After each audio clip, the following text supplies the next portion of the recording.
Ça, c'est pas un acclamement pour Jésus, ça c'est pour nous, ça. Acclamons maintenant Jésus. Alléluia, le roi ressuscité. Jésus, il fait trembler l'enfer ce matin. Alléluia.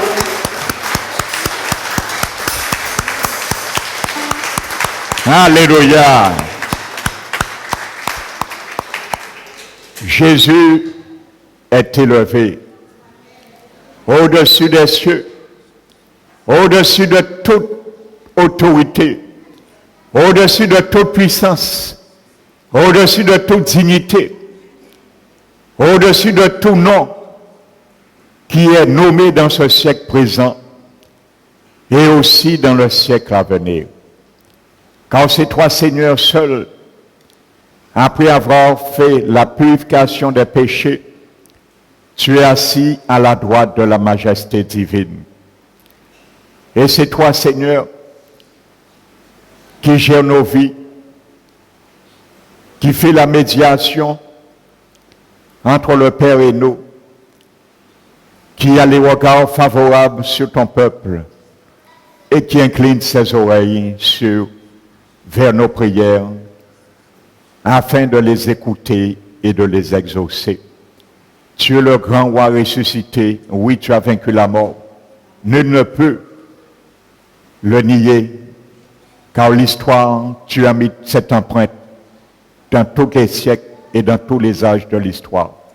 Merci Seigneur, car nous sommes là pour ce grand Dieu glorieux, ce grand roi des rois, ce grand Seigneur des seigneurs, qui marche ce matin au milieu de nous par l'assistance de ton Esprit Saint, que tu as envoyé pour contrôler et gérer des affaires de ton Église qui est ton royaume dans ce monde, Seigneur.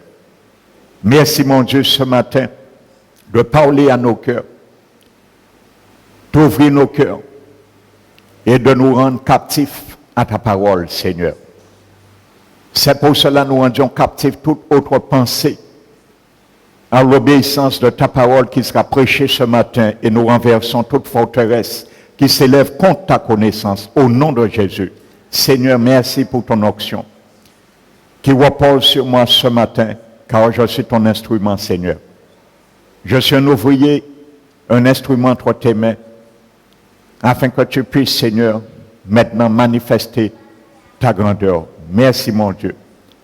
Je suis ce grand Seigneur et tu es la main, Seigneur, qui me dirige ce matin afin que tu puisses, Seigneur, disposer les cœurs et réveiller l'entendement de chacun de nous ce matin. Merci, Père, pour tout. Nous te remercions et nous te glorifions dans le nom de notre Seigneur Jésus-Christ. Amen. Asseyez-vous, frères et sœurs.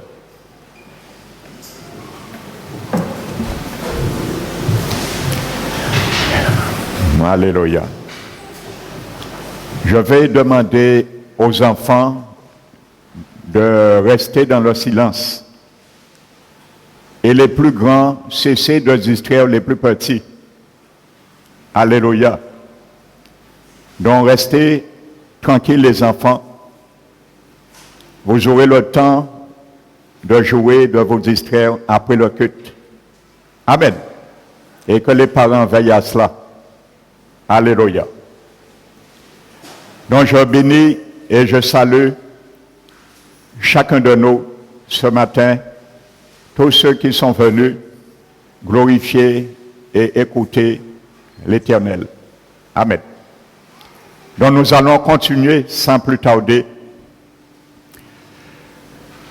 cette dernière partie de l'enseignement d'Ecclésia. Alléluia. Si je posais la question, si quelqu'un peut me dire qu'est-ce que ça veut dire le mot Ecclésia, je pense que vous tous vous saurez répondre. Donc c'est le mot grec Église. Amen. Donc je ne vais pas m'étendre, comme je le dis, les enseignements sont enregistrés, vous pouvez les avoir gratuitement sur CD ou DVD pour ceux et celles qui n'étaient pas là au début.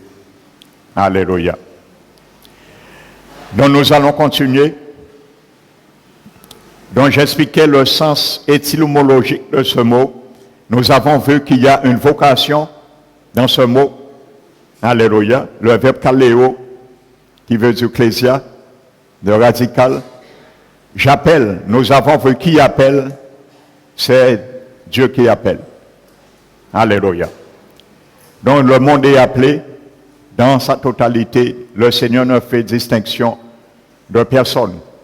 Nous l'avons vu également, et d'ailleurs dans le livre de Romains, le chapitre 3, la parole de Dieu qui dit « Justice de Dieu par la foi en Jésus-Christ pour tous ceux qui croient. » Il n'y a pas d'exception, car il ne fait point de distinction.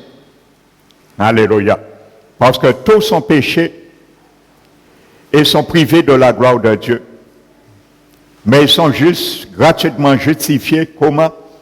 Au moyen de la rédemption qui est en Jésus-Christ, car c'est lui seul que Dieu a destiné, victime propitiatoire par son sang pour quiconque croit. Alléluia. Donc si tu ne crois pas, tu ne seras pas justifié. Ça veut dire que tu ne seras pas déclaré non coupable devant Dieu, devant le tribunal du Christ un jour. Alléluia. Si tu crois, tu seras justifié et tu seras déclaré non coupable. Car nous l'avons vu, il a dit, tous ceux qu'il a prédestinés, il les a aussi appelés.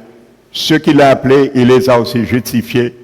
Ceux qu'il a justifiés, il les a aussi glorifiés. Amen. Donc nous avons vu deuxièmement qu'il y a une séparation dans l'étymologie de ce mot, le mot « ek », le préfixe « ek » qui veut dire « ordre ». Alléluia. Donc nous étions arrêtés à cela dimanche dernier. Nous avons vu quelques versets qui illustrent ce fait. Donc nous avons vu Actes 2, 40, 2 Corinthiens 6, 17, dont notez, je ne vais pas reprendre. Amen. Et nous avions vu l'Éternel nous demande de sortir de ce monde. De sortir de ce monde, de sortir dans l'idolâtrie que nous faisions avant. Alléluia. Et vous savez, l'idolâtrie, c'est un péché que Dieu condamne farouchement. Et vous savez, nous ne cessons de le dire, l'idolâtrie, il y a beaucoup de personnes qui ne prennent pas garde à ça, que c'est un péché que Dieu condamne parce que ça amène la jalousie de Dieu. Parce qu'un idole passe, lorsqu'on adore des idoles, on fait ces dieux, ces faux dieux passés avant Dieu. Et comme Dieu sait qu'il y a un seul Dieu, ça excite sa jalousie. Et sa jalousie l'amène à sa colère. Alléluia. Vous savez, Dieu même dit dans sa parole que Israël, qui est son peuple, ils ont autant d'idoles que de villes. Alléluia.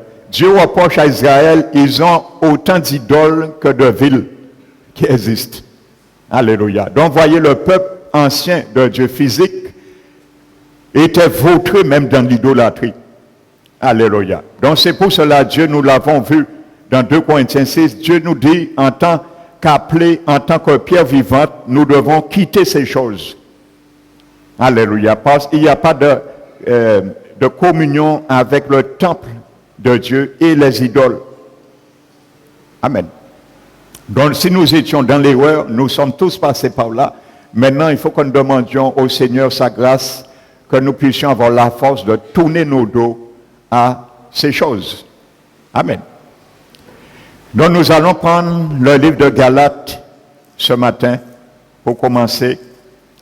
Donc je vous invite à prendre le livre de Galates, le chapitre 1. Nous sommes toujours dans la phase order, de sortir order. De quoi nous devons sortir? Un chrétien. Alléluia. Donc un chrétien, c'est quelqu'un qui a fait un engagement avec son Dieu. Un chrétien, c'est celui qui a fait une alliance avec Dieu. Alléluia. Amen. Et il ne peut rompre cette alliance qu'il a fait avec Dieu. Car le jour qu'il rompra cette alliance, il retombera encore sous la condamnation. On ne peut pas rompre l'alliance que nous avions faite avec le Seigneur. Alléluia. Donc Galates, le chapitre 1 et le verset 4. Donc voici un verset qui nous dit encore où c'est que le Seigneur est venu nous retirer. Alors tu comprends, si le Seigneur t'a retiré là, il te dit d'être hors de ces choses. Tu ne peux plus retourner. Alléluia. Verset 4. La Bible nous dit, nous allons prendre le verset 3, que la grâce et la paix vous soient données de la part de Dieu le Père et de notre Seigneur Jésus-Christ. Alléluia. Qui s'est donné lui-même pour nos péchés, afin de nous arracher du présent siècle mauvais, selon la volonté de notre Dieu, le Père. Alléluia. Dieu est Père, plutôt. Alléluia. Amen. Donc Jésus nous a arrachés du siècle mauvais. Le siècle mauvais. Alléluia. Donc si nous sommes arrachés du siècle mauvais, nous ne pouvons pas rester encore dans ces principes. Alléluia. Parce que tu t'appelles ordre. Un chrétien s'appelle ordre. L'église s'appelle ordre. Alléluia. 1 Pierre 2.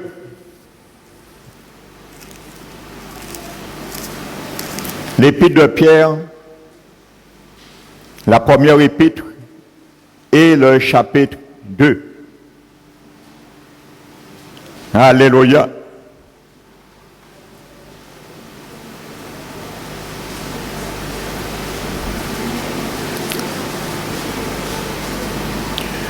Un Pierre 2, verset 9. Regardez ce que Dieu dit pour un chrétien, pour celui qui fait partie de l'édifice de Jésus-Christ, une pierre vivante.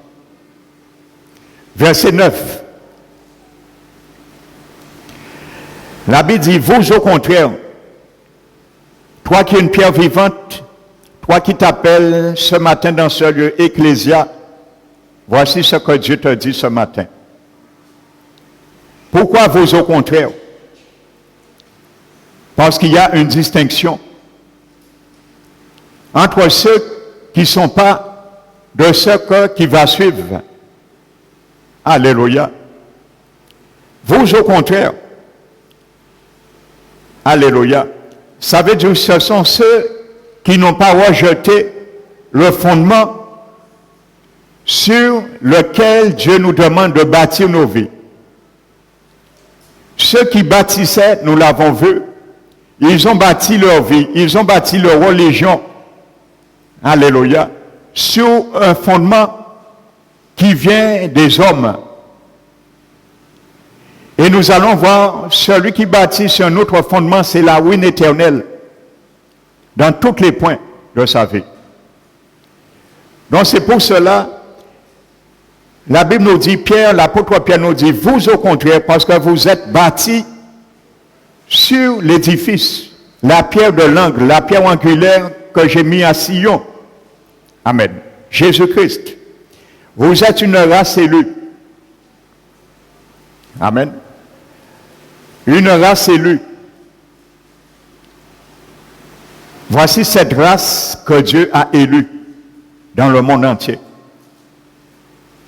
Cette race s'appelle les chrétiens. Alléluia. Il y a certains qui disent, j'entendais hier quelqu'un qui disait à un de ses collègues en discutant, ou entrer en religion aussi. Donc probablement quelqu'un qui s'est converti. Donc vous voyez, c'est un slogan. Non, on ne rentre pas en religion. On rentre en Jésus-Christ. Parce que Jésus est le fondement. Il est le béton coulé dont nous sommes fondés en Jésus. Alléluia. Parce que c'est la religion qui a crucifié Jésus. Donc nous ne pas rentrer en religion, nous sommes en religion. Alléluia. Nous ne pas sortir en religion pour rentrer en Jésus-Christ. Alléluia. Parce que nous sommes une race élue. Cette race élue s'appelle les chrétiens. Un chrétien, c'est un ecclésia. Celui qui est appelé par Dieu à être hors d'eux. Amen. Ça, c'est une race élue. Amen. Quand on te dit qui es-tu? Alléluia. Tu dis tu es une race élue. Alléluia. Un sacerdoce royal. Une sainte nation. Une nation sainte. Alléluia. Donc ça veut dire la nation que Dieu voit, l'Église, les chrétiens, c'est une nation sainte. Alléluia. Ça veut dire que cette nation doit marcher dans la sainteté. Alléluia. La sainteté est la base du trône de Jésus. Convient à sa demeure plutôt. La justice qui est la base de son trône. La sainteté convient à sa maison. Alléluia, ce que dit la parole. Aujourd'hui, beaucoup de chrétiens qui sont déjà ecclésias, ils vivent encore dans l'impureté. Alléluia. Ils vivent volontairement dans le péché, en cachette. Mais sachez, le pasteur ne te voit pas. Parfois, il te voit. Je te rassure, parfois le pasteur voit dans l'invisible, parce que Dieu lui montre en vision des fois ce qui se passe dans son église. Alors méfiez-vous. Le pasteur voit parfois dans l'invisible, parce que Dieu lui montre parfois. Alléluia. Il y a ceux et celles, parfois, ils vivent dans le péché volontairement, en cachette. Mais il n'y a pas de cachette devant Dieu. Alléluia. Donc, tu es une nation sainte, un peuple acquis.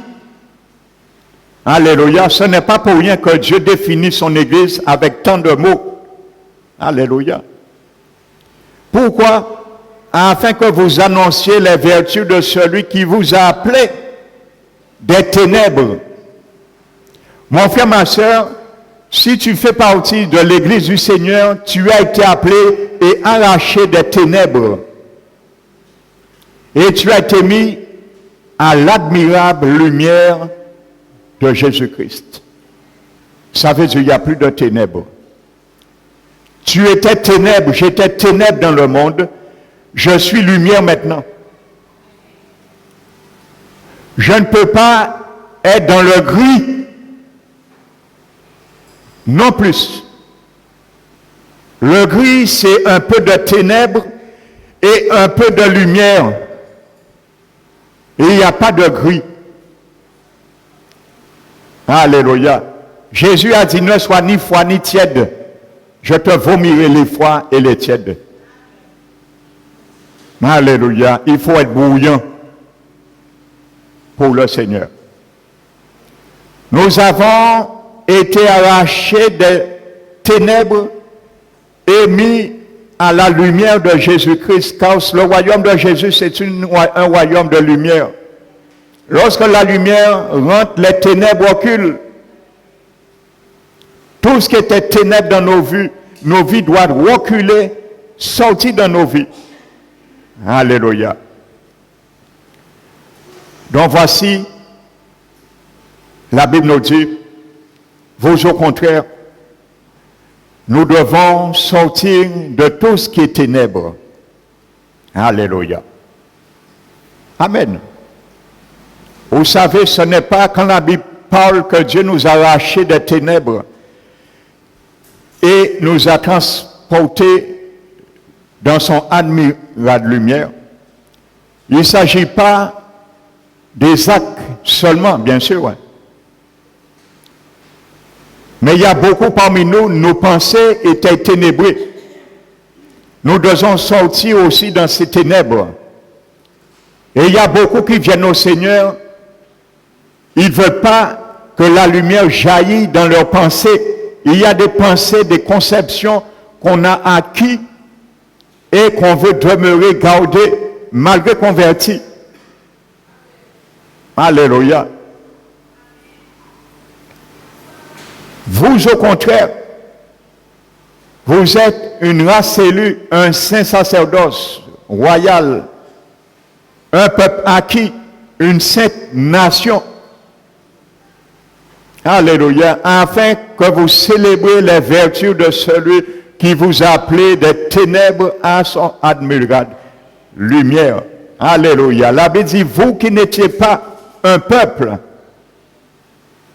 qui maintenant est devenu un peuple. Vous qui n'aviez pas obtenu miséricorde, maintenant vous avez obtenu miséricorde.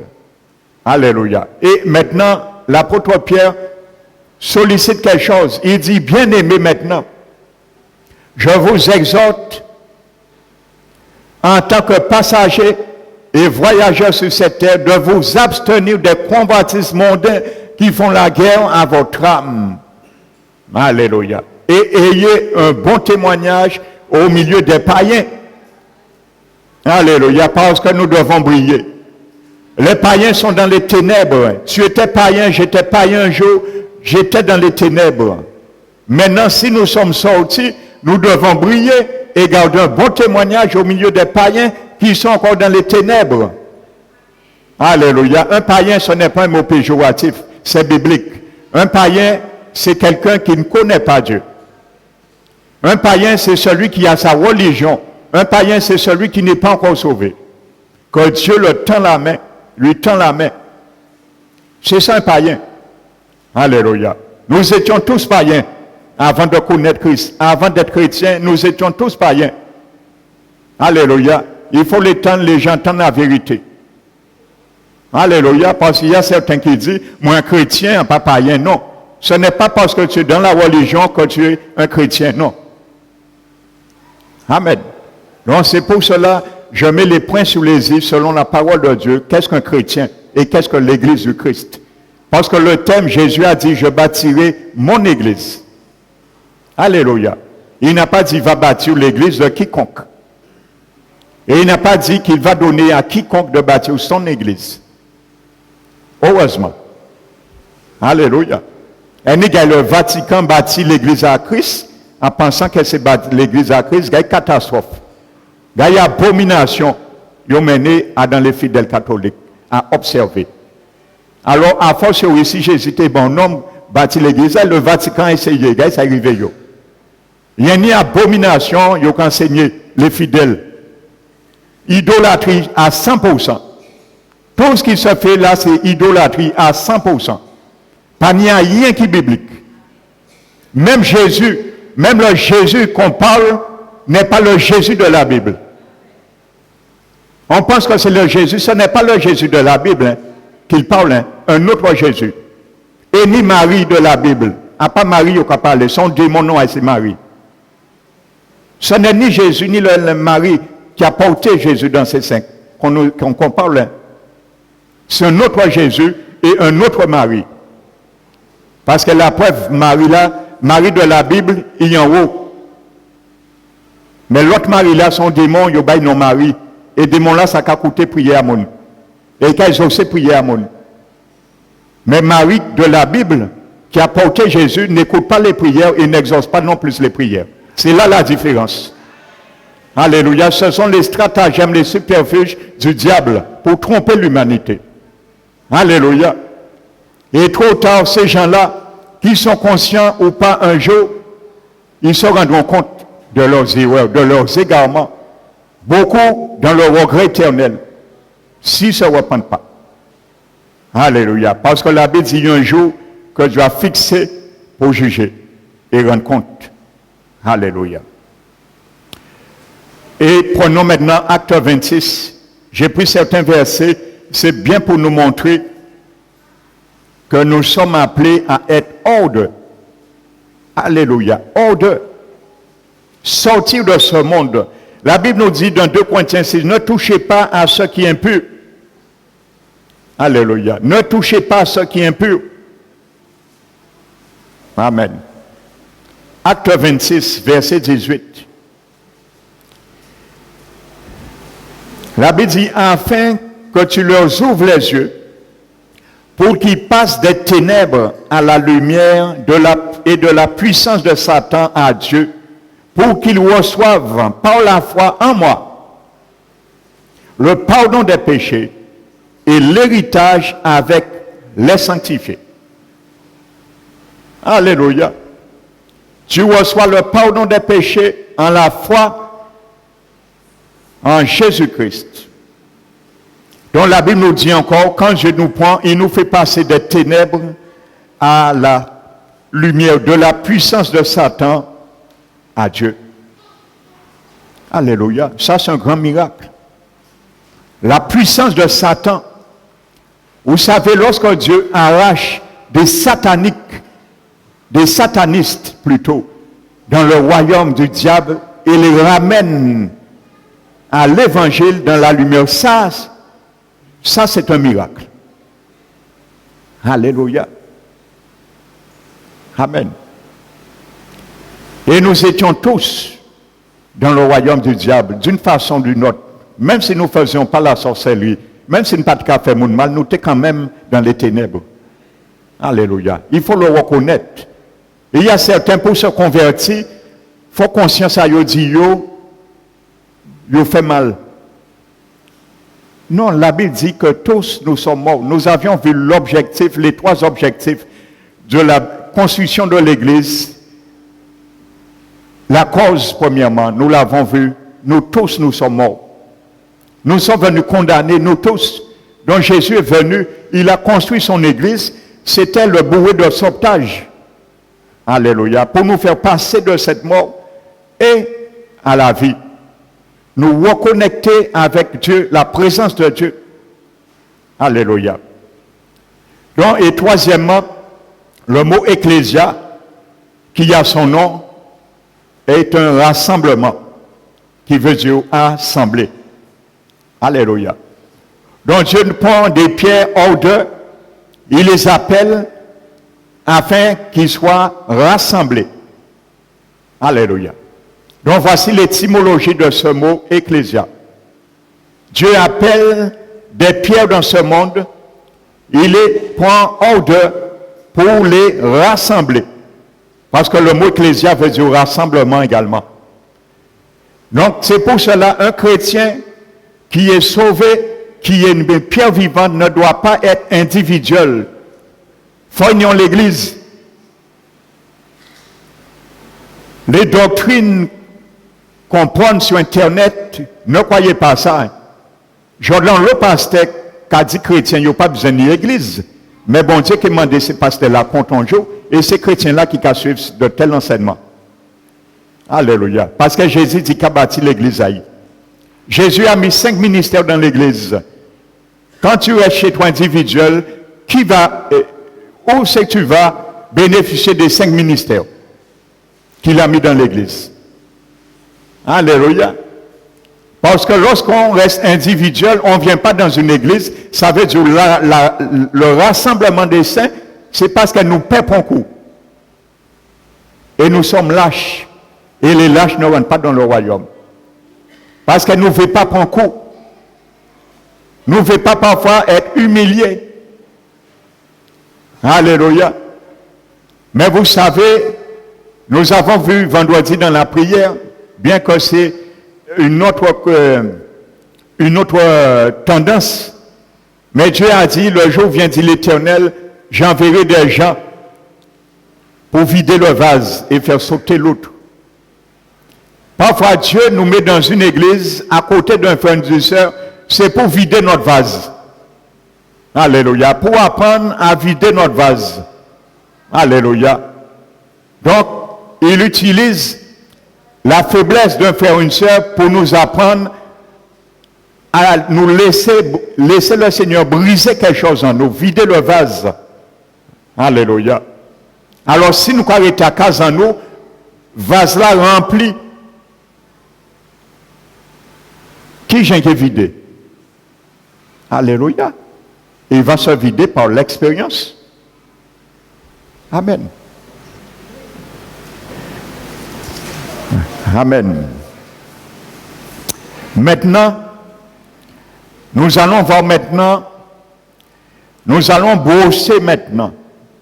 Je le dis, nous allons brosser maintenant le schéma type de la fondation de l'Église du Christ. Alléluia. Parce que nous avons dit que Jésus bâtit son Église. Il est l'architecte. Il est le maître d'œuvre. Il est le maître d'ouvrage. Il a le plan. Il y a le cahier des charges. Donc pour construire son Église, il doit le faire conformément à son cahier de charges. Alléluia. Parce qu'il ne va pas, nous avons vu, il ne prend pas n'importe qui. Tout ce que nous avons vu jusqu'à maintenant, nous avons vu Jésus choisir ceux qui veulent s'engager, il les nettoie, il les arrache de ces carrières du monde, il les met loin de tout ce qui les condamnait, tout ce qui les attirait, tout ce qu'ils aimaient, et il les met dans un rassemblement pour continuer à les sculpter et à les donner une forme que Jésus veut. Parce que nous sommes tous une pierre. Si tu es chez toi, tu n'as pas d'église, ça veut dire de lieu de rencontre. Parce que j'ai bien dit, l'église n'est pas le bâtiment c'est le temple. Alléluia. Le bâtiment est le temple. Alléluia. Qui reçoit les chrétiens qui sont les pierres vivantes. Mais de l'autre côté également, nous, en recevant l'Esprit de Dieu, et nous allons le voir, ça fait partie du cahier de charge de Jésus, de recevoir l'Esprit de Dieu. Lorsque nous recevons l'Esprit de Dieu, notre corps devient le temple du Saint-Esprit également. Alléluia.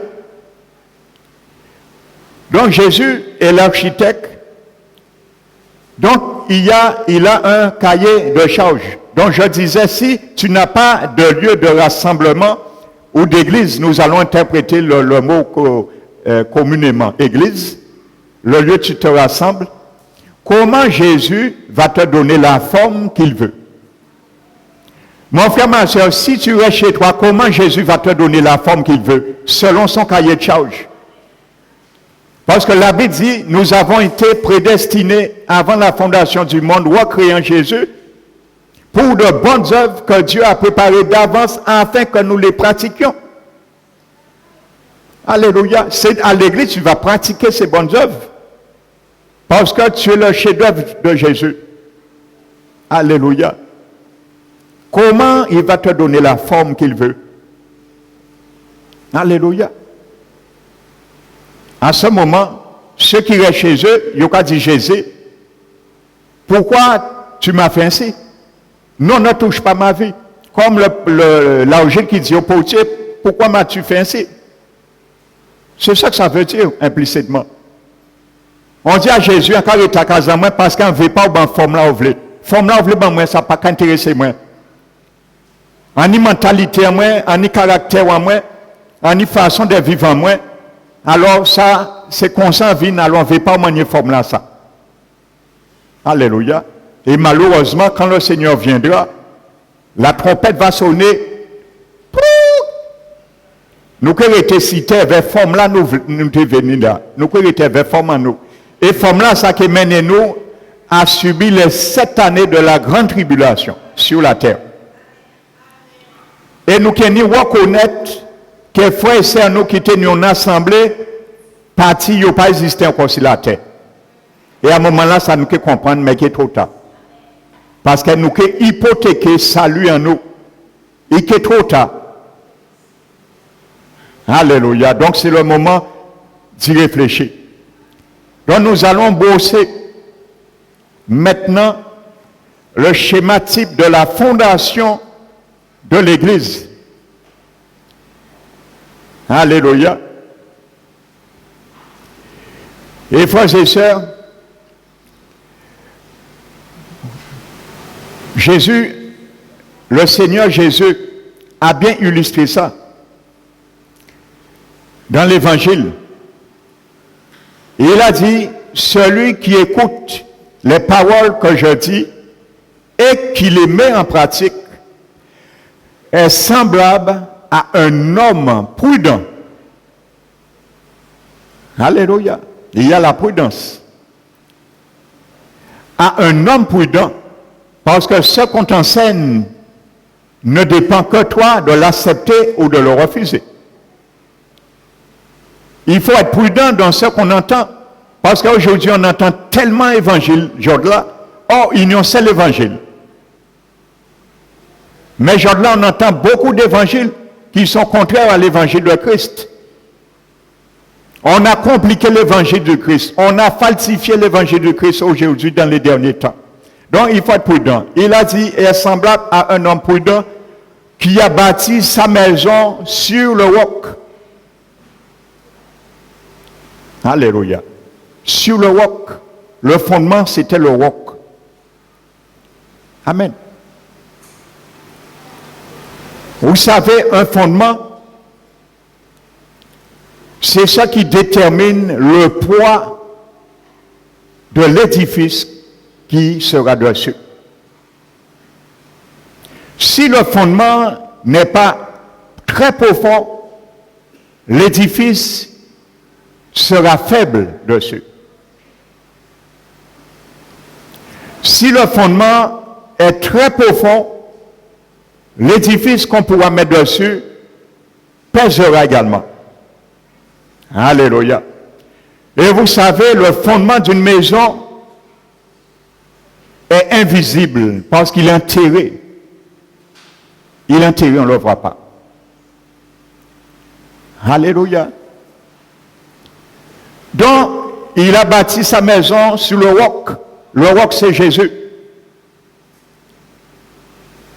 La Bible nous dit, la pluie est tombée. Ça, c'est les épreuves. Et attends-toi, si on t'a appris, parce qu'il y a beaucoup de chrétiens qui ont fait de fausses conversions, je le précise. Parce qu'ils n'ont pas entendu et ils n'ont pas reçu l'évangile du Christ pour être sauvés. Alléluia. Si on t'a donné un évangile que depuis tu acceptes le Seigneur, c'est le paradis sur terre, refuse cet évangile. Parce que la pluie est tombée, ça c'est les épreuves. Que le diable, les événements, l'adversité va envoyer sur nos vies et c'est normal. Ça nous permet également au Jésus, ça fait partie du cahier de charge pour la forme que Jésus veut nous donner. La Bible dit la pluie est tombée. Les torrents sont venus. Alléluia. Et est venu sur la maison. Les vents, pas le vent. Les vents ont soufflé. Parce qu'il y aura plusieurs sortes de vents qui vont souffler aussi sur ta vie. Il y aura le vent du découragement. Il y aura le vent de la déception. Il y aura le vent de l'intimidation. Et c'est un des vents favoris du diable, l'intimidation. Alléluia. Il y aura divers vents qui vont souffler. Mais la Bible dit que la maison est restée debout. Elle n'est point abattue parce qu'elle était fondée sur le roc. Alléluia. Il était fondé. La Bible ne dit pas il était bâti. La Bible nous dit qu'un homme prudent qui bâtit sa maison sur le roc, mais il dit pourquoi la maison est restée debout, il était fondé sur le roc. Il était coulé sur le roc. Alléluia. C'est pour cela la Bible dit, Paul a dit, vous êtes édifiés sur le fondement des apôtres et prophètes. Alléluia. Quand ta vie a été fondée sur ça, tu deviens inébranlable. La vraie conversion, tu deviens inébranlable. Même si la pluie vient, même si les torrents viennent, même si les vents soufflent, tu deviens inébranlable. Debout sur le roc. Alléluia. Parce que le fondement, le roc, il y a les matériaux qui est là, qui constituent ta vie, ta stabilité sur ce fondement. De l'autre côté, la Bible dit, mais celui qui écoute mes paroles que je dis et ne les met pas en pratique. Ça veut dire, tu entends l'évangile, tu refuses parce que tu bâtis sur ta vie. La Bible dit, ceux qui bâtissaient, qui ont rejeté la pierre angulaire, est devenu une pierre d'angle, un pierre d'achoppement, un rocher de scandale, ils se perpétuent et c'est à ça qu'ils sont destinés. Alléluia.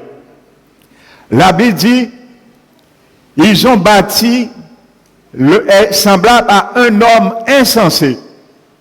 Alléluia. Contrairement à l'homme prudent, mais la Bible dit, Jésus dit, c'est un homme insensé qui a bâti sa maison sur le sable. Amen. Vous savez, le sable,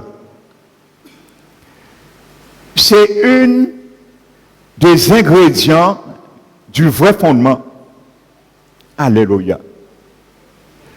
Donc, vous savez, il y a des fondements aussi dont la vie des chrétiens ont été bâtis par la séduction.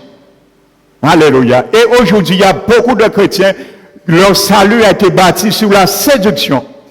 Le sable, c'est un élément qui constitue le matériau, le béton du fondement, le roc. Et il y a le sable. Mais le sable n'est qu'un élément. Donc, il y a certains qui prêchent un faux évangile. C'est un élément du vrai évangile qu'ils prennent, mais c'est la séduction. Alléluia. La Bible dit à ce moment, regardez bien, Jésus n'a pas fait d'exception à la règle. Il n'a pas dit, comme il a bâti sa maison sur le sable, je vais modérer la pluie, je vais modérer les torrents et je vais modérer le vent. Non, ils ont eu les mêmes épreuves. Vérifiez, les mêmes épreuves.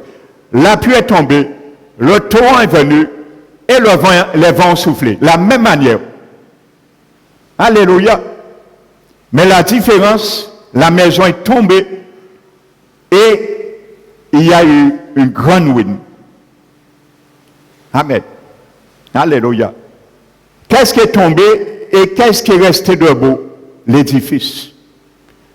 Frères et sœurs, regardez bien, il y a quelque chose qui n'a pas bougé et qui n'a pas été ébranlé à travers ni le vent, ni la pluie, ni les torrents. C'est le fondement. L'édifice a été rasé, mais le fondement du roc est resté instable. Et le fondement du sable est resté instable, stable également. Alléluia. Donc ça veut dire que le diable a son fondement et le Seigneur a son fondement aussi. Alléluia.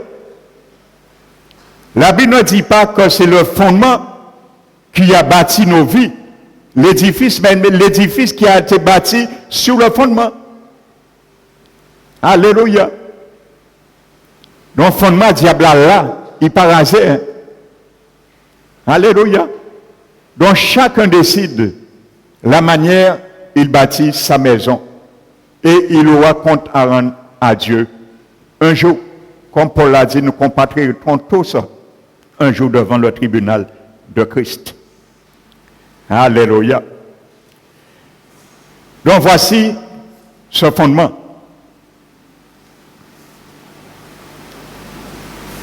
Amen. Le fondement, on ne le voit pas. Alléluia. On ne le voit pas. Et c'est pour cela, comment on sait que notre vie est bâtie sur le roc ou pas? C'est les fruits. Parce qu'on ne voit pas le fondement. Alléluia. Le fondement de ta maison, de ma maison est enterré. On ne le voit pas. On ne sait pas s'il est fragile ou pas. Il est enterré. Ce qu'on voit seulement, c'est l'édifice qui est apparent. Donc c'est la même réalité. En voyant la vie de certains chrétiens, on peut dire tout de suite sur quel fondement leur vie a été bâtie. Si c'est un mensonge, si c'est un faux évangile, ou autre. Alléluia. Parce qu'aujourd'hui, on invite beaucoup à donner leur vie au Seigneur pour remplir les églises.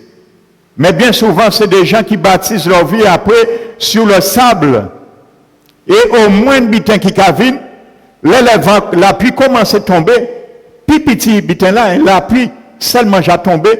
Il y a dit à pas ni l'Esprit de Dieu.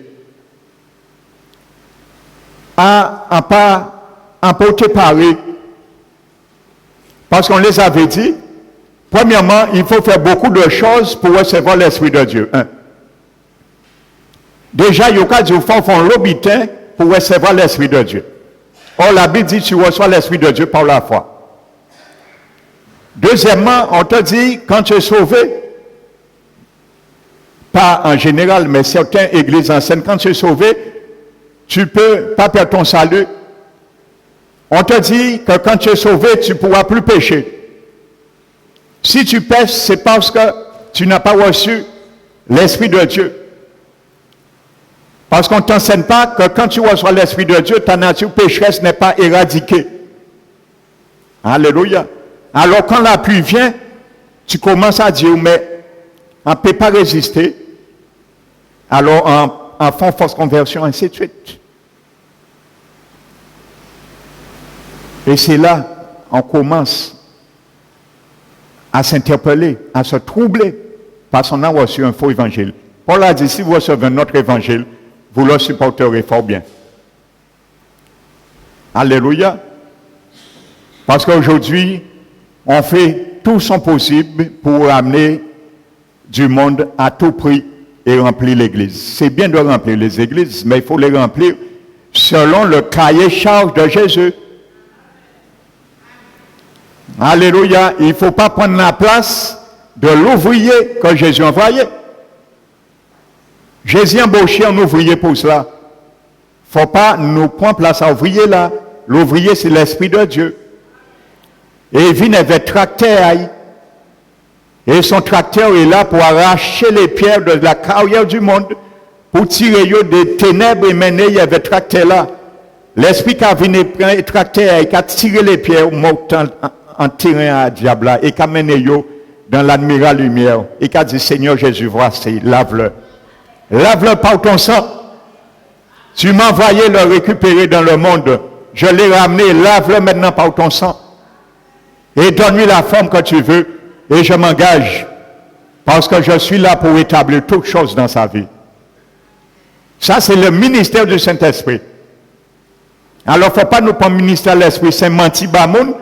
Fait-nous comprendre que nous accepter le Seigneur. Et ben nous arrêter, nous vivre l'église tous les 3 mois, tous les 4 mois. Non, ça c'est une fausse conversion.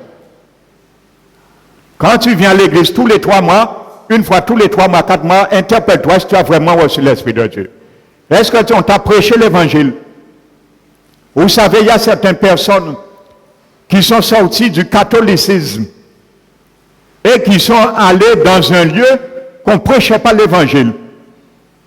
Simplement, le serviteur s'est donné d'un titre pasteur, simplement. Et vous savez, il y en a un lieu qu'on appelle la Pointe-à-Pitre, Imaginez-vous, la plupart des gens qui sont allés là, déjà ce n'est pas une église. Là, il faut comprendre, son l'église apprend l'église. Sont liés des business d'argent. Et il y a enseigné ces gens pour bâtir, vivre à eux en l'air sable. Et beaucoup qui sont sortis du catholicisme, ils sont allés là parce qu'ils ont retrouvé un repère. Pas de grande différence, ils ont trouvé un repère là, ils ont été dans le monde. Ou qu'à payer l'argent, ils ont fait l'encens, ils ont fait boire bitin, ils ont tiré bitin, pas de grande différence. Donc c'est comme s'ils ont déshabillé Paul pour habiller et Pierre. Donc ces gens-là, ils sortent après et ils viennent dans une église, mais bien souvent ces gens-là ne sont pas vraiment convertis. Ils ont un faux évangile, ils ont été convertis sur une séduction. Ils ont pris le sable, un élément constitutif du fondement du Seigneur, et ils ont bâti via aussi ça. Alléluia. Et c'est pour cela qu'on ne les voit pas, bien souvent. Même s'ils ont pris le baptême, ça ne veut pas dire le baptême d'autre fait être né de nouveau. Ce n'est pas parce que tu es baptisé d'eau que tu es né de nouveau. Et c'est la condition si des croyants pour entrer dans le royaume de Jésus. Il faut être né de nouveau. Il y a beaucoup de fausses conversions. Alléluia. Et Dieu permet ces gens-là de se rattraper parfois. Ils viennent dans une église où la parole est exercée. Ils ne se convertissent pas. Ils n'ont pas essayé de rattraper la défaite. Alléluia. Il y a beaucoup qui ont pris de fausses baptêmes. Et c'est pour cela, vous allez voir dans les cours de baptême, parce que nous aurons un baptême bientôt, j'enseigne que le rebaptême est biblique. Si tu avais fait un baptême qui n'était pas en harmonie avec l'évangile, il n'y a rien de grave et je te conseille de te rebaptiser.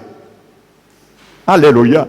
Parce qu'il y a certains qui ont suivi des religions, on les a baptisés, mais ils se sont identifiés à la religion ou à l'autorité de la religion, mais pas à Jésus-Christ. Quand ces gens viennent à la conversion, il faut te rebaptiser. Alléluia. Il y a ceux qui se sont baptisés, ils se sont identifiés à la société Watchtower et non à Jésus. Quand tu viens au Seigneur, il faut te rebaptiser parce que ce n'est pas le biblique. Tu ne t'es pas identifié à ton Seigneur. Tu t'es identifié à quelqu'un qui a institué un secte ou une religion. Alléluia. Donc ça, c'est des faux baptêmes. Il faut te rebaptiser. Et le rebaptême est biblique. Et je l'enseigne dans les cours de baptême. Parce que le salut est important, frères et sœurs. On est justifié une seule fois dans la vie. Déclaré non coupable. Mais la conversion, c'est un processus. C'est un processus. La conversion commence le jour où on a été justifié et chemine juste à l'avènement du Seigneur. Ou du moins son enlèvement. Parce que l'enlèvement et l'avènement du Seigneur, c'est deux choses différentes. Alléluia. Ou à la mort, si le Seigneur nous prend avant.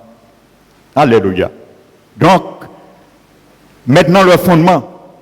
Jésus a son cahier de charge maintenant. Il est l'architecte. Comment il bâtit son église? Prenons acte 2. À la Genèse.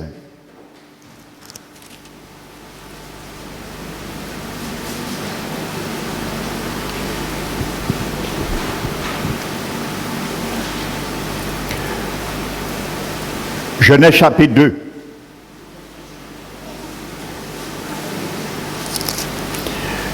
La Bible nous dit au verset 38, 36 plutôt. Nous n'allons pas tout prendre. C'est là que Jésus a bâti son église. Ou du moins, il a commencé à poser les pierres le jour de la Pentecôte. Jésus a dit, je bâtirai mon église. C'est le jour de la Pentecôte. Jésus a commencé à poser des pierres. L'église était primitive, mais actuellement l'église est infinitive. Comme je vous dis, lorsque le Seigneur va placer une dernière pierre, l'église sera terminée et à ce moment il viendra enlever son église et partir au ciel là avec. Verset 36. Que toute la maison d'Israël sache donc avec certitude, acte 2, acte chapitre 2, verset 36, que Dieu a fait Seigneur et Christ, ce Jésus que vous avez crucifié. Alléluia. Dans la première condition, il faut reconnaître que Jésus est Seigneur et Christ. Et c'est ce que Pierre a confessé. Jésus est le Christ, il est le Seigneur. Personne ne peut passer outre. C'est un cahier de charge. Tu ne peux pas être dans l'édifice de Christ si tu ne confesses pas que Jésus est ton Seigneur et il est ton Sauveur. Tu ne peux pas. C'est la première démarche. Amen. Première chose. Alléluia. Qu'on le sache. Amen. Donc, témoignage et prédication de la parole. Donc, Pierre adresse un message à la foule en se basant sur la parole et l'œuvre de Dieu. Amen. Donc, il faut le savoir, première chose, que Dieu a fait de Jésus, Christ et Seigneur, le Sauveur que vous avez crucifié. Parce que Jésus est allé chercher, frères et sœurs, comme je le disais,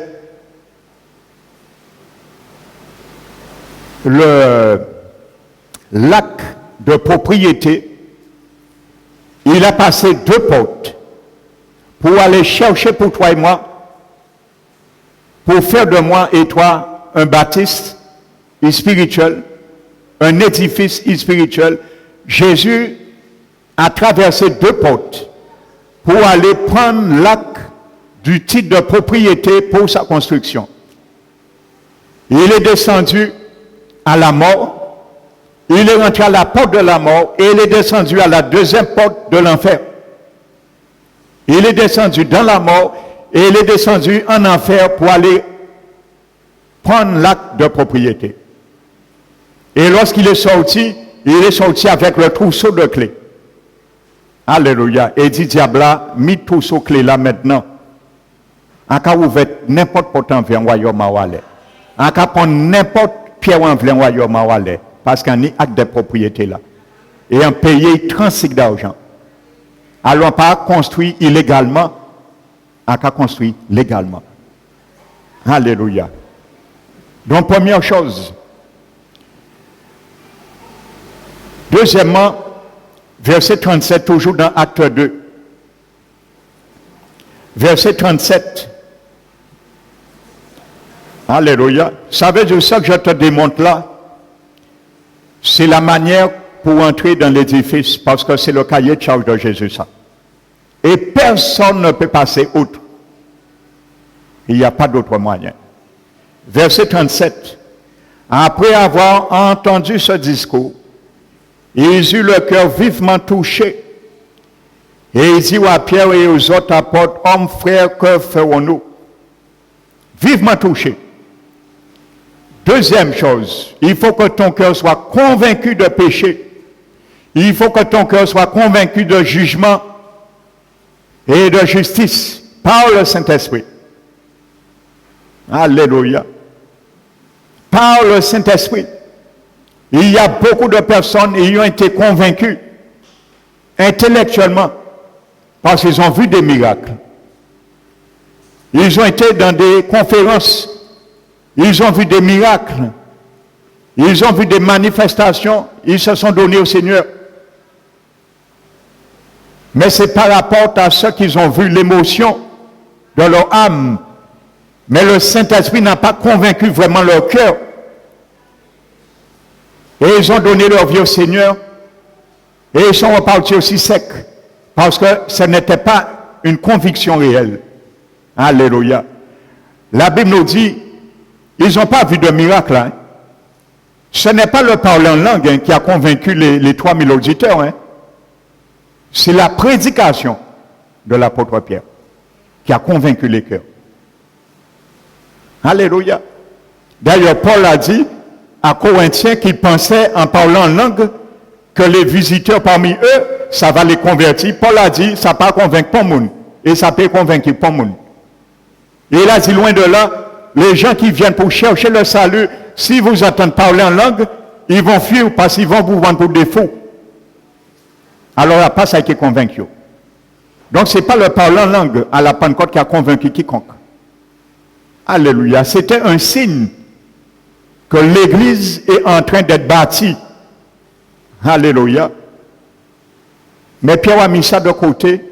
Après en langue, il fait message avec un langage intelligible. Et la Bible nous dit que les auditeurs ont eu le cœur vivement touché. Tu veux savoir, tester le terrain aujourd'hui, est-ce que tu as fait une vraie conversion ou pas? Ce mot, dans le grec, qui est traduit par vivement touché, dans le grec, ce mot existe une seule fois dans tout le Nouveau Testament. C'est un mot grec rare. Ça veut dire les douleurs de piqûre. Ils ont senti comme on prenait d'une poignard et on piquait leur cœur. Est-ce que le jour où tu as accepté le Seigneur, tu as senti ça dans ton cœur? Quand tu as entendu Jésus est ton sauveur, Jésus sauve. Tu es un pécheur, tu mérites la mort, et si tu n'étais pas tourné vers Jésus, c'est l'enfer. Est-ce que nous avons eu cette sensation dans nos cœurs? Voici une vraie conversion. Et ça, c'est l'Esprit de Dieu qui s'en charge. Parce que Jésus a dit, il enverra l'Esprit Saint pour convaincre de péché, de justice et de jugement. C'est ce qui a été fait. L'Esprit de Dieu a commencé son ministère le jour de la Pentecôte. Alléluia. Il est là. La parole était prêchée et l'Esprit Saint était là pour convaincre. Ils ont leur cœur vivement touché. Ils se sont sentis condamnés. Ils ont dit, que ferons-nous? Ils ont vu qu'ils étaient perdus. La componction les a fait voir, ils sont perdus, ils sont condamnés. Il n'y a pas d'issue, selon eux. Mais Pierre les a donné l'issue. Et il a dit, oh homme frère, que ferons-nous? Nous venons être convaincus que c'est nous qui avons crucifié le Messie. Nous l'avons rejeté. Nous avons pensé que c'était un malfaiteur. Nous avons demandé Barabbas d'être libéré à sa place.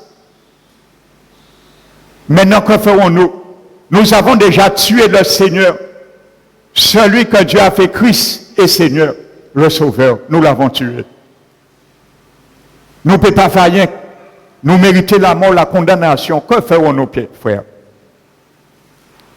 Alléluia. Et Pierre va les donner la recette. Voici ça, une vraie conversion. Et je le dis, ce n'est pas pour m'élever. J'ai déjà donné mon témoignage, frères et sœurs. Le jour où j'ai reçu l'Esprit de Dieu, c'est exactement ce que j'ai ressenti. Je ne connaissais rien dans la Bible. Je l'ai ressenti exactement ce que la Bible décrit. Le jour où j'ai accepté le Seigneur. Ou du moins, le jour que le Seigneur s'est révélé à moi. Et pour ceux qui entendent ce témoignage, je vais donner ce témoignage encore. Pour vous faire comprendre que c'est là une réalité. Quand tu es convaincu de ton cœur, rien ne va t'ébranler à travers les épreuves. Quand la pluie viendra, quand les torrents viendront et les vents vont souffler. Le jour où j'ai accepté le Seigneur, j'étais en train de réfléchir un jour. Je me posais une question. J'ai entendu une voix, frères et sœurs, une voix audible. Et il m'a dit, la question que tu te poses, tu trouveras la réponse dans une Bible. Ça m'a ébranlé.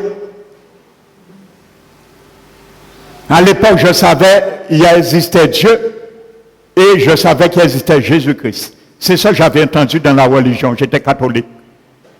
Mais je ne connaissais rien sur l'Esprit de Dieu. Et c'est lui qui m'a parlé ce jour-là. Donc l'Esprit de Dieu est une personne divine. Il a une voix, il a une bouche, il parle.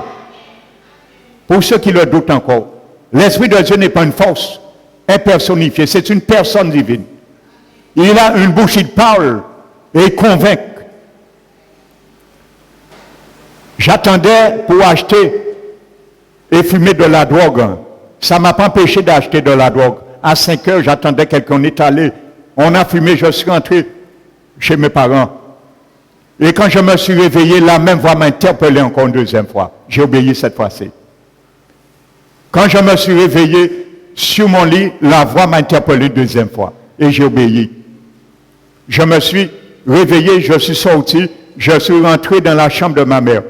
Et j'ai pris sa Bible. J'ai pris sa Bible. Parce que la voix me dit que tu trouveras la réponse dans une Bible. Et effectivement, la question que je me suis posée, c'est que dans la Bible, j'aurais pu trouver cette réponse. Vous voulez savoir quelle question? Non, je ne vais pas vous dire. Quand je suis entré, j'ai ouvert la Bible, sur le livre, frères et sœurs, eh bien, j'ai senti exactement des piqûres dans le cœur, de poignard dans mon cœur. Exactement la même chose. J'ai senti 2 mains me serrer dans la chambre. Et en quelques secondes, j'ai senti ma vie défiler. Et personne n'était obligé de me dire que je mérite l'enfer.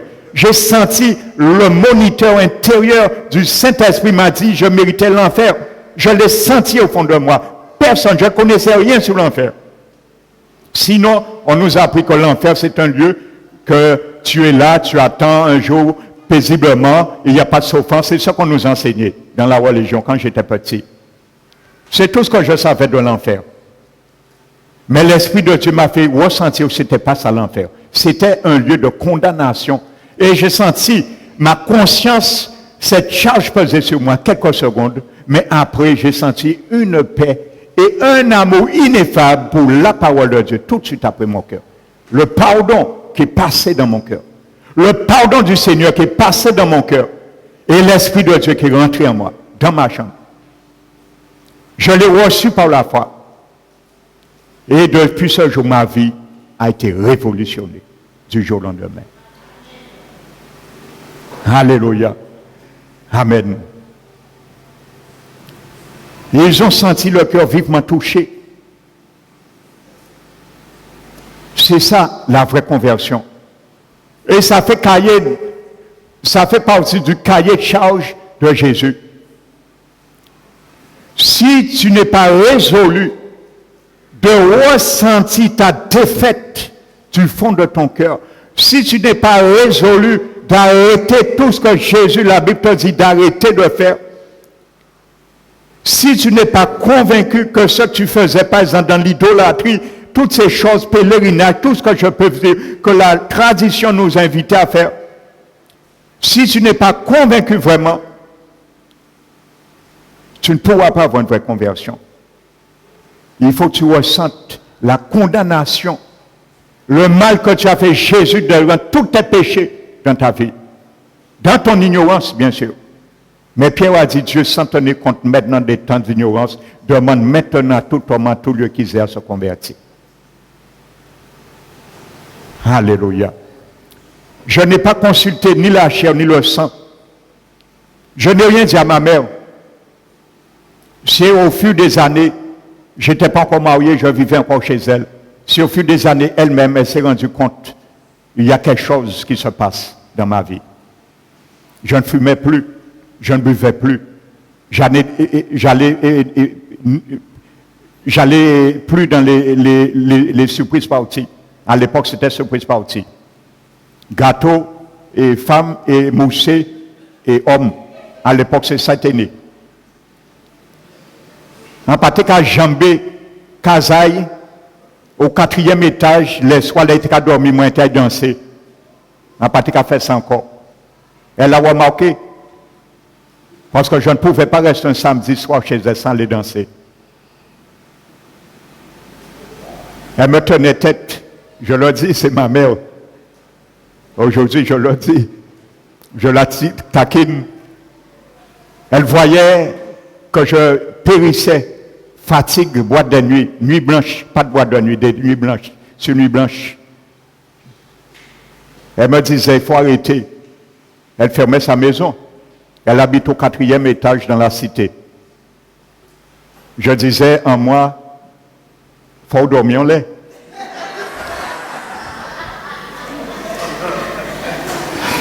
Elle restait devant la télé.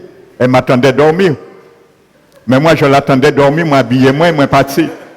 Parce qu'elle fait mes cases à clé. On s'habitait, c'est jambé balcon là. Et je prenais un risque parce que je jambais au dernier étage pour sortir dehors. De l'extérieur et sortir dehors. Et quand il dormait, je prenais mon linge, je jambais, je m'habillais en bas, j'allais danser. Frères et sœurs. Quand elle a vu ça, elle s'interpellait. Mais je ne lui ai rien dit. Elle a vu que je ne mangeais pas certaines choses. Alléluia. Donc ça se voit. La Bible dit que nous devons annoncer les vertus de Dieu, de celui qui nous a arrachés des ténèbres à son admirable lumière. Alléluia. Maintenant, troisième étape du cahier charge, le chemin du salut exposé par Pierre maintenant, versets 38 et 39. Maintenant, tu veux être parti, fais partie de l'église du Christ. Tu veux être une pierre vivante. Voici le cahier charge de Jésus, je décris, parce qu'il bâtit son église. Donc, il ne peut mettre aucune pierre vivante, premièrement, avant d'entendre l'évangile, avant d'être convaincu. Et maintenant, Pierre maintenant leur expose maintenant le salut. Verset 38. Repentez-vous. Ça veut dire changer d'avis, changer de langage, changer de mentalité vis-à-vis Jésus, vis-à-vis ce qui vous enseignait, vis-à-vis les condamnations que vous avez lancées contre lui, comme il est un malfaiteur. Quand il disait il est le Fils de Dieu, lorsqu'il vous disait si vous refusez ma parole, vous périssez, et ainsi de suite. Changez d'avis et que chacun de vous soit baptisé au nom de Jésus-Christ à cause du pardon des péchés et vous recevrez le don du Saint-Esprit. Si tu n'as pas reçu l'Esprit de Dieu, Jésus appelle ça la nouvelle naissance, tu ne peux pas être une pierre vivante. Tu peux venir tous les dimanches à l'église. Tu peux venir tous les vendredis à l'église. Ça ne fait pas de toi que tu es né de nouveau. Si tu n'as pas reçu le pardon de Jésus et le Saint-Esprit. C'est ce que la Bible appelle la nouvelle naissance. Et si tu n'es pas né de nouveau, tu es encore sur la condamnation. Il pèse sur toi cette condamnation. Ton dossier est toujours là. Tout est péché devant Dieu toujours. Repentez-vous. Ça veut dire changer d'avis, changer de tradition, changer de religion, changer d'aspect. Sors dans le monde, sors dans les ténèbres, c'est ça, repentez-vous. Tout ce que tu faisais, tu dois te prendre un engagement résolu de ne plus les faire. Il y a des choses, bien sûr, on ne va pas arrêter du jour au lendemain. Mais ça veut dire prendre un engagement pour le faire et arrêter progressivement un cheminement. La conversion, c'est un cheminement. Alléluia. Et vous recevrez le don du Saint-Esprit. Le don du Saint-Esprit, c'est l'Esprit même de Dieu, ontologiquement. Verset 41. Ceux qui acceptaient sa parole furent baptisés. Vous voyez? Les candidats encore, il y a de la place pour le baptême. Je le répète, vous le voyez là. Si un chrétien a reçu le salut, il refuse de se baptiser, tu mets en doute en cause ton salut éternel. Ça veut dire que tu peux la perdre. Le baptême d'eau ne te sauve pas, mais si tu refuses le baptême d'eau, tu peux perdre ton salut. Ça, je vais l'expliquer dans les cours de baptême. C'est marqué là. Ceux qui acceptaient sa parole, ceux qui ont eu le cœur vivement touché, furent baptisés en ce jour. Le nombre des disciples augmenta d'environ 3000 ans. Il faut que tu sois baptisé. C'est un impératif. Jésus le veut. Et dans les cours de baptême, tu vas comprendre pourquoi Jésus insiste pour le baptême d'eau. Parce qu'en beaucoup de langage spirituel. Il faut rejeter le baptême qu'on a eu tout petit. J'ai rejeté ce baptême un jour. J'avais 21 ans. Alléluia. Quand je me suis fait baptiser, le vrai baptême d'eau, j'avais 21 ans. J'ai refusé le baptême qu'on m'a fait parce que c'est mes parents qui m'ont baptisé. J'ai compris que c'est moi qui dois me baptiser. Et ce n'est pas mes parents. Et j'ai compris en pâté ni besoin ni marraine, ni parrain. Alléluia. Ça, c'est la tradition des hommes. Amen. Donc voici le plan du salut. Alléluia. Dans l'appel, je vais conclure.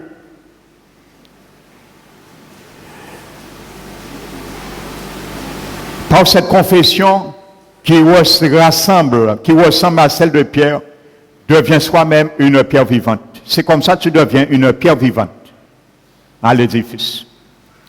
Si tu ne fais pas ce cheminement, c'est le cahier de charge de Jésus. Jésus ne bâtit pas son église autrement. C'est son cahier de charge. Amen. Donc c'est comme ça qu'il bâtit son église. Nul n'est exempt dans le monde. Toute personne devait passer par là. Alléluia. Marie qui a porté Jésus dans ses seins. Alléluia.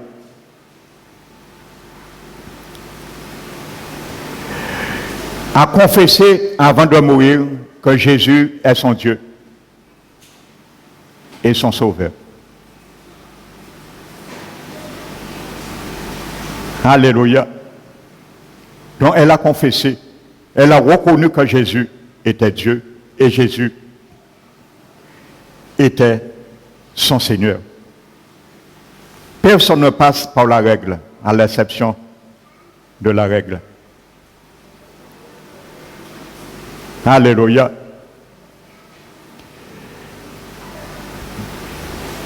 Donc c'est pour cela, maintenant, voici en gros, qu'est-ce que l'Église du Seigneur Jésus? Afin que maintenant tu saches qu'est-ce que l'Église. Quand tu t'es donné au Seigneur, c'est un lieu que tu dois venir sans cesse te ressourcer. Te ressourcer. C'est un lieu que tu as besoin pour te restaurer et c'est un lieu que tu as besoin pour croître. Parce que l'Église, maintenant, Jésus a dit, tous ceux étaient baptisés, maintenant, rentraient dans l'Église du Seigneur. Et il ajoutait chaque jour ceux qui étaient sauvés. C'est un lieu que tu passes à l'état d'enfant adulte. Tu passes à l'état de lait, à nourriture solide et à une croissance spirituelle, à homme d'état fait. Alléluia. Donc que le nom du Seigneur soit glorifié. Nous allons nous tenir debout, frères et sœurs. Nous allons nous mettre debout.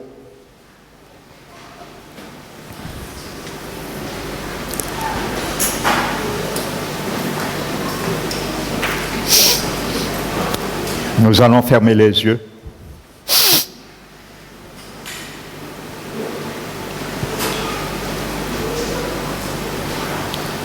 Père éternel, merci Dieu pour ton amour, ta bonté, ta miséricorde.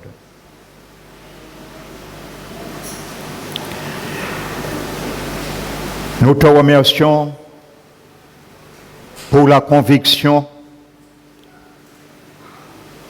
de ta parole, Seigneur, qui nous invite chacun, Seigneur, un jour de demeurer dans cette alliance. Car ton objectif, nous l'avons vu dans ta parole, était de fonder, Seigneur, ton Église. La protéger, l'édifier, la restaurer, afin qu'un jour, Seigneur, tu puisses la parer de ton amour et venu l'enlever, la sauver sur cette terre, Seigneur. Le mettre à l'abri, la mettre à l'abri, Seigneur, pendant cette année et revenir un jour ensemble sur cette terre et poser nos pieds avec toi. Le grand jour, Seigneur, que nous allons assister à cette guerre d'Armageddon sur les monts des Oliviers, le jour où tu viendras juger les nations. Tu nous prépares maintenant pour que nous soyons prêts pour ce grand événement, Seigneur, Et nous te disons, nous voulons être prêts et demeurer présents ce jour grandiose, Seigneur. Ma prière ce matin, mon Dieu, que tous ceux et celles, Seigneur, dans ce lieu, qui n'ont pas pris encore une pleine résolution, bien étant convaincus dans leur cœur, qu'ils sont dans une mauvaise impasse, qu'ils sont dans l'erreur, car ils ont pris ce qu'ils ont trouvé en héritage de leurs parents, mais qui ne veulent pas, Seigneur, se soustraire, de peur d'être rejetés, de peur d'être haïs, ou confondus, ou d'être confrontés. Mais tu as dit, Seigneur, tu n'es pas venu apporter la paix, mais tu es venu apporter la guerre, Seigneur, dans ses principes. Car mieux vaut obéir à Dieu plutôt qu'aux hommes. Car c'est toi seul que le Père a fait Seigneur et Christ, comme Pierre l'a dit, le Sauveur qu'on a crucifié. Les 3000 pèlerins t'ont demandé que feront nos frères, mais il était bon et il était salutaire que tu sois crucifié, Seigneur, pour moi et pour chacun de nous aujourd'hui qui t'ont déjà accepté. La solution maintenant demeure et tu invites maintenant à toute personne, sans exception, qui prenne, Seigneur, cette démarche de se repentir, de rejeter toute fausseté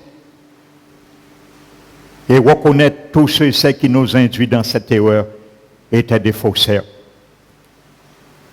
Accepter ton baptême d'eau en guise d'identification à tout ce que tu as fait pour nous, l'œuvre salvatrice pour chacun de nous, pour obtenir ton pardon divin et recevoir le don de ton Esprit Saint que tu as promis à ceux qui t'obéissent. C'est ma prière pour tous ceux et celles qui demeurent dans ce lieu, qui ne l'ont pas encore fait, Seigneur. Car tu as dit, demain ne nous appartient pas. Aujourd'hui, le jour du salut. Tu es le seul rédempteur, le seul médiateur entre Dieu et tous les hommes. Seigneur Jésus, il n'y a pas d'autre. C'est toi seul que le ciel a reconnu et il n'y a de salut en aucun d'autre nom, le nom de Jésus-Christ de Nazareth. Permets, Seigneur, que nous partions dans ce lieu, le cœur dans la paix, pour tous ceux et celles qui ont déjà fait alliance avec toi. Mais tous ceux et celles qui hésitent encore, que la componction de ton Esprit Saint ne les lâche jamais, Seigneur, jusqu'à ce qu'ils soient convaincus de péché, jugement et de justice. Et te disent, me voici, Seigneur, que veux-tu que je fasse? Merci, Père. Nous t'élevons, nous te glorifions et nous te bénissons dans le nom de notre Seigneur Jésus-Christ. Amen. Nous allons bénir.